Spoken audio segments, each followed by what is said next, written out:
수기소가 생긴 이후에 궁궐에 들어오는 모든 사람들은 수기소에 있는 홍구경의 검문을 거쳐야만 정조, 왕을 만날 수 있었습니다. 그야말로 홍구경이 문고리 권력을 손에 쥐게 된 거죠. 자, 그렇게 문무관을 넘나들며 나라의 주요 관직을 꽉 차게 된 30살의 홍구경. 자, 그렇다면 조선 권력의 정점에 서게 된 그가 어떻게 행동했는지 영상을 통해서 한번 확인해 보시죠. 이건 변하면 안 돼. 왜 나 다 똑같은 거야? 좌의정. 아이고야. 자세가 이미 너무. 위치가 사람을 만들어요. 이건 안 돼. 이보게 홍승지. 잠시만 기다리십시오. 자네 지금 이게 무슨 방자한 짓인가? 잠시 기다리시라 말씀드리지 않았습니다. 이놈이 나를 능멸하는 것이 아니라면 어찌 이런 꼴로 나를 맞이할 수 있느냐? 소인의 손으로 어명의 지엄함과 신하의 바른 도리를 뼛속 깊이 새겨드릴 것이니 눈 봐봐. 보냈어요. 눈은 안 내려. 오. 너무 실망이에요. 방금 표정은 진짜 나도 너무 싫었다. 너무 실망이에요. 아 근데 왜 다들 왜 그럴까? 안타깝네요. 좀. 진짜 마음 아프다. 왜 그럴까? 영상에서 수기대장 홍구경을 찾아온 인물, 바로 조선 조정에서 가장 높은 직책 중 하나인 좌의정이었습니다. 나이로 보나 정치 경력으로 보나 자신보다 훨씬 위에 있는 이 대신의 앞에서도 홍구경은 지금 한껏 건방을 떨고 있는 겁니다. 심지어요, 홍구경의 실제 행동은요, 이 드라마보다 더 심각했어. 더 심각해? 예원 씨, 그 기록들 한번 읽어봐 주시죠. 병위를 부르고 대답하는 것이 마치 사삿집과 같았고 방 안에는 늘 다리가 높은 평상을 두고 맨발로 다리를 뻗고 앉았다. 궁궐 안에 있는 수기소는 왕인 정조가 거처 하는 곳과 고작 담 하나로 막혀 있을 만큼 가까운 곳에 있었습니다. 그 방 안에서 홍구경은 늘 맨발로 다리 쭉 뻗고 교만한 자세로 고관 대작들을 맞이했다는 겁니다. 이러니 홍구경의 위세가 어땠을까요? 그냥 말 다 했죠. 네, 수기소 문은요, 홍구경이 아부하기 위한 벼슬아치들로 늘 문정선실을 이뤘다고 합니다. 이야. 기고만장한 이 홍구경의 행동은요, 이게 다가 아니었습니다. 홍구경이 네. 궁녀들을 데려다가 아이고. 온갖 어지럽고 더러운 짓을 일삼았다는 겁니다. 진짜요? 그런 일이 있나요? 궁녀는 누구의 여자입니까? 왕 여자. 예, 궁녀와 간음하는 것은 영원히 관직에 설 수 없는 죄에 해당됩니다.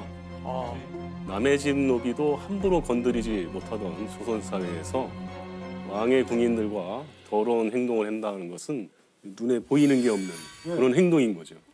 너무 실망스럽다. 마음이 아파 진짜로. 자, 이렇게 모든 국정은 정조에게 보고되기 전 홍구경이 살펴보는 게 당연시됐습니다.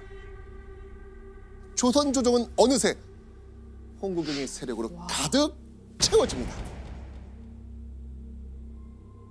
하늘을 찌를 듯한 홍구경의 위세가 얼마나 대단했던지 이런 말까지 있었습니다.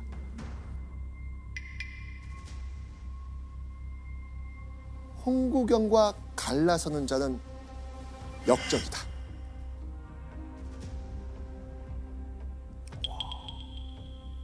자, 그렇다면 이때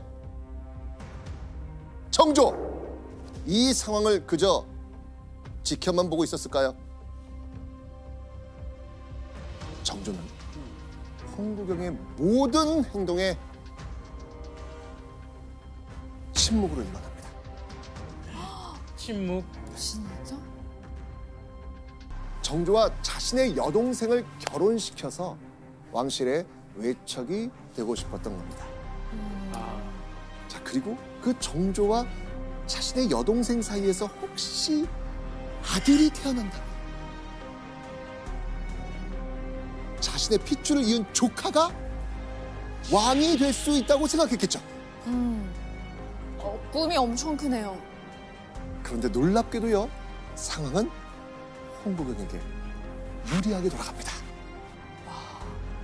당시 정조는요, 정실 부인이었던 효의 왕과 혼인한 지 15년이 지나도록 자식이 없었어요. 자, 이때 정조의 나이가 27살. 그러니까 마음이 조급해진 왕실에서 왕의 후사를 잇기 위해 이제라도 무엇을 드리자? 아이를 낳을 수 있는 후궁. 그렇죠. 후궁을 드리자고 했던 거예요. 그리고 이때 간택된 후궁은 누구였을까요? 홍구경의 여동생. 맞습니다. 홍구경의 하나뿐인 여동생이었습니다. 야, 대단하네.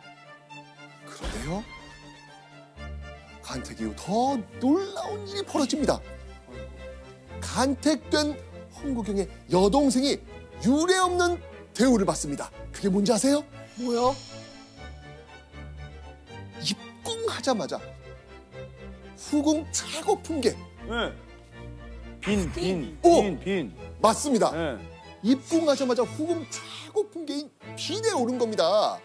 자, 빈이 어떤 품계입니까? 정일품이에요. 정일품. 이 정일품인 빈은요, 보통 왕자를 낳은 후궁들에게 내려지는 품계입니다. 빈 하면 딱 떠오르는 사람 누굽니까? 장희빈. 그렇게 총애받던 장희빈도 이 빈 되기까지 몇 년 걸렸습니다. 근데 그걸 한 번에 아직 임신도 안 했는데. 왜 그래요? 누구의 동생이에요? 홍구경. 와, 홍보경 정말. 자, 이 홍국영의 위세가 얼마나 대단한지 그냥 빡 느낌 오시죠? 예. 하지만 파격은 여기서 멈추지 않습니다. 또 있어요? 홍구경 여동생의 후궁 간택에서 가장 놀라웠던 점은요, 바로 그녀에게 붙여진 이름이었습니다. 바로 원빈. 원빈. 원빈. 이 이름이 대체 뭐가 문제였을까요? 원이 으뜸 원이거든요. 우와. 제가 장례원이어서. 같은 한자예요? 네. 이야. 장혜원 씨가 쓰고 있는 그 원. 이 으뜸 원자는요, 조선의 왕과 왕비만 쓸 수 있습니다. 그런데 홍구경의 여동생에게 원빈이라는 이름이 내려진 겁니다. 그 이유는 뭐였을까요? 바로 홍구경이 으뜸 원자를 써서 원빈이라는 이름을 짓고 정조에게 올렸던 겁니다. 아니, 근데 정조가 가만히 있어요? 그런데요, 정조는 허락합니다. 이런 황당한 파격이 가능했던 이유, 그건 바로 실세 홍구경의 입김과 그런 홍구경을 향한 정조의 지지가 있었기 때문이었겠죠.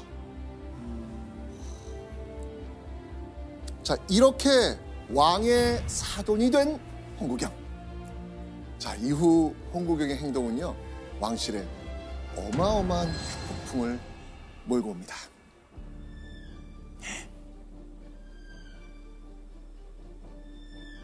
그 누이가 빈이 되고서는 더욱 방자하고 무도하여 곤전의 허물을 지적하여 함부로 몰고 협박하는 것이 그지없었으나 그 아이를 못 가졌다는 그 중전. 자, 이런 태도를 본 정조 어떻게 했을까요? 보시죠.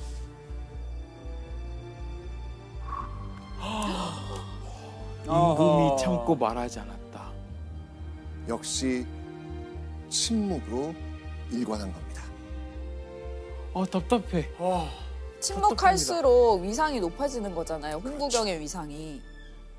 근데 여러분들 이 기록 좀 자세히 한번 보시죠. 네. 임금이 참고 말하지 않았다. 자, 그러니까요. 지금까지의 묵인과는 좀 다른 점이 있습니다. 일단 참았다는 거는요. 결국 홍구경의 태도가 정조의 눈에 거슬리기 시작한 거다. 시작한 건 아닐까요? 자, 그런데요. 조카로 하여금 왕위를 잇게 하겠다는 홍구경의 꿈은 불과 1년 만에 물거품이 돼버립니다. 무슨 일이 있었을까요?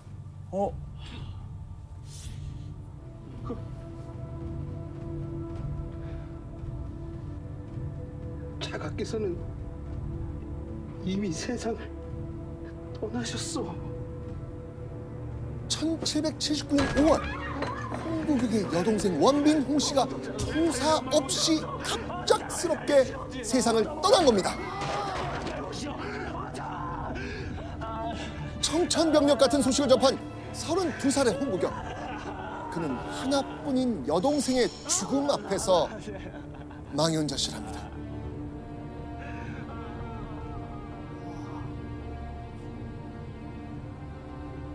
그런데 이때 슬픔에 잠긴 홍구경은요, 여동생의 죽음을 두고 누군가를 향해 폭주합니다.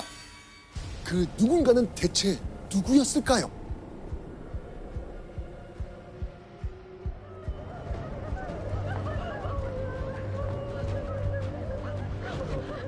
저 다음은 친방의 김상구.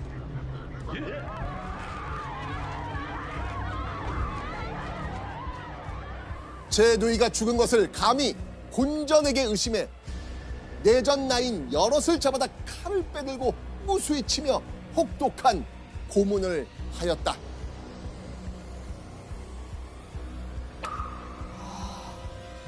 그러니까 군전 때문에 죽었다라고 생각하는 거네요. 지금 저 글을 보면 약간 지금 이성을 좀 잃은 듯한 느낌인데요. 홍구경은 효의 왕후가 여동생을 독살했다고 의심하는 겁니다. 그리고 효의 왕의 궁녀들을 잡아다가 잔혹하게 지금 고문까지 하는 거예요. 자, 그런데 이건 정조와 왕실의 입장에선 선을 넘어도 제대로 넘는 행동이었습니다. 감히 한낱 신하가 조선의 왕비를 능멸한다? 자, 정조. 이번엔 어떻게 했을까요? 이젠 안 참을 것 같아요. 이제는 또 참아요, 설마? 아니 근데 여기서는 참을 수 없어요. 정조는 참습니다. 어떻게 이거까지 참죠?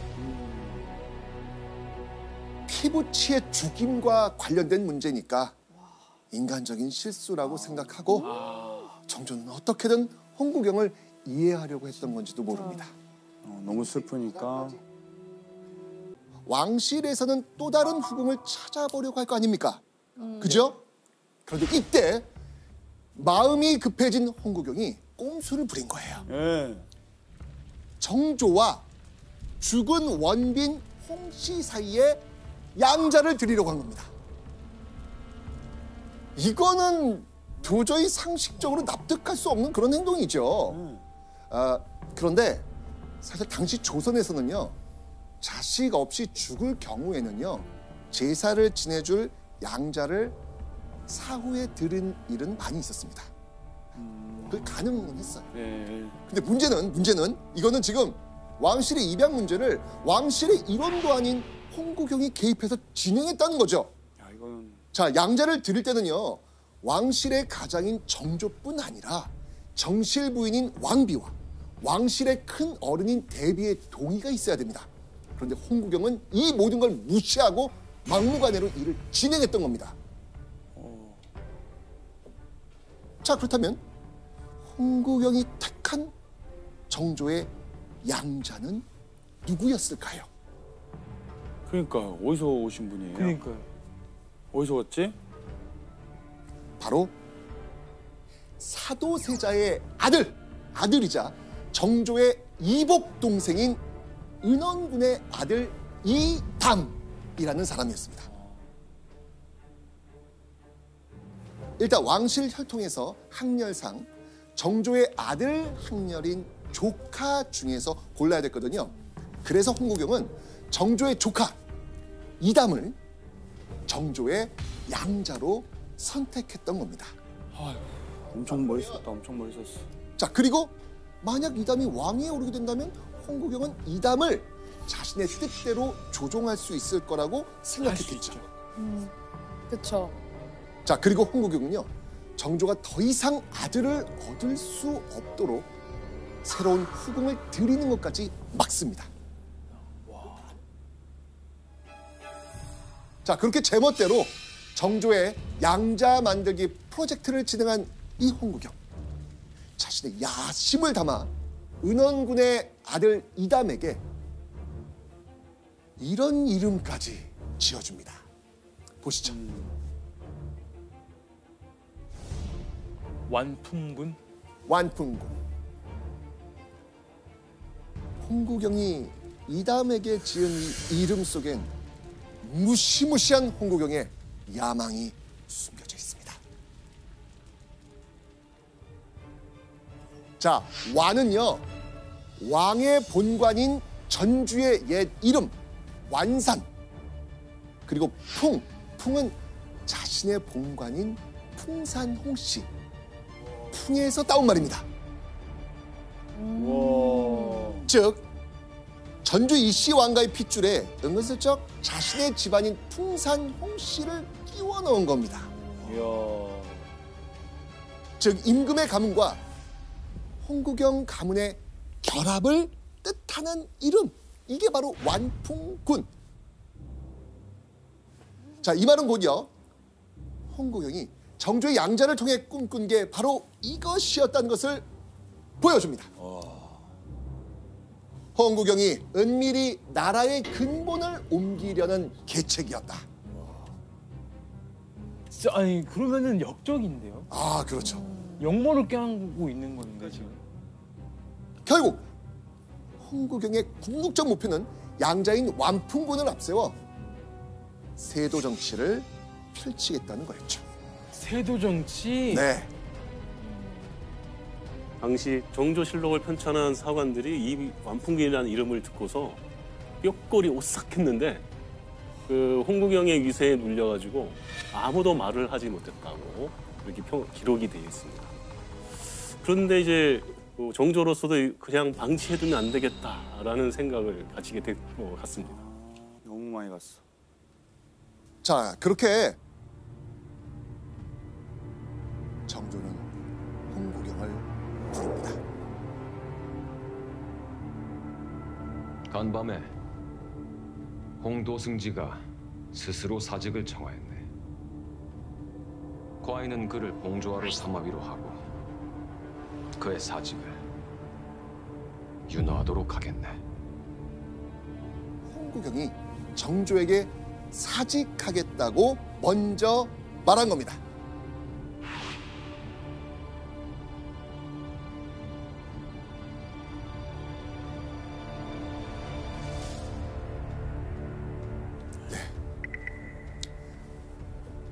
지금까지 얘기됐듯이 지금 홍구경은 스스로 문헌할 사람이 아니잖아요. 그죠? 네. 갑자기 정조가 미리 불러서 사직하라고 지시를 했을 가능성이 있습니다. 이 가능성이 좀 클 것 같아요. 그래도 마지막에 좀 생각을 해주는 건가 보네요. 스스로 그렇죠. 물러나라. 예. 이렇게 홍구경은 그 권력을 잡은 지 불과 4년여 만에 모든 권력을 내려놓고 궁밖을 나서야 했습니다. 그리고 정조가 홍구경에게 내린 명령. 다시는 도성을 들어올 수 없다. 그렇게 한양에서 추방되어 이 강원도 횡성을 거쳐 강릉까지 홍구경은 쫓겨납니다. 결국 1781년 34살이라는 젊은 나이로 유배지 강릉에서 병사합니다.